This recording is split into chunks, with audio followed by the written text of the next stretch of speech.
ఇంకో బైక్ మీద నగరంపాలెం పోలీస్ స్టేషన్లో ఒక కేసు నమోదు చేయడం జరిగింది. మిగిలిన 2 బైకులు వినుకొండ, కొత్తపేటలో వాళ్ళు కూడా ఆ బైకులను ఐడెంటిఫై చేసి వాళ్ళకి చెప్పడం జరిగింది. వాళ్ళ మీద కూడా కేసులు నమోదు చేయడం జరుగుతుంది.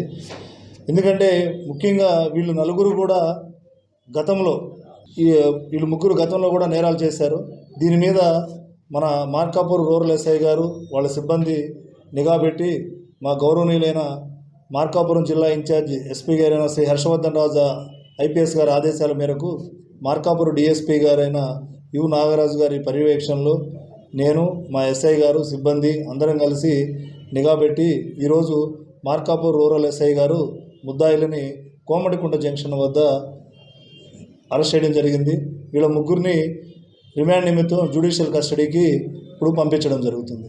ఈ 4 బైకుల్లో 3 బుల్లెట్ వెహికల్స్, ఒక పల్సర్ వెహికల్, వీటి యొక్క విలువ సుమారు 4 లక్షలు ఉంటుంది. కాబట్టి ముఖ్యంగా ప్రజలందరూ గమనించాలి, బైకుల్ని ఎక్కడ పడితే అక్కడ పెట్టకుండా పార్కింగ్ ప్లేసుల్లో పెట్టుకుని వాళ్ళ యొక్క వీళ్ళు కొంతమంది ముద్దాయిలు ఈ తాళాలు లేకుండా కానీ లేకుంటే నెంబర్ ప్లేట్లు లేకుండా కానీ బైకుల్ని ఇష్టం వచ్చినట్లు పార్క్ చేయడం వల్ల వాళ్ళు దొంగలించడానికి అవకాశం ఉంటుంది.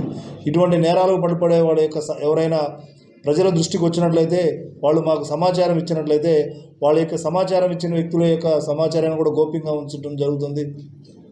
కాబట్టి ప్రజలందరూ కూడా ఈ విషయాన్ని గమనించాలి.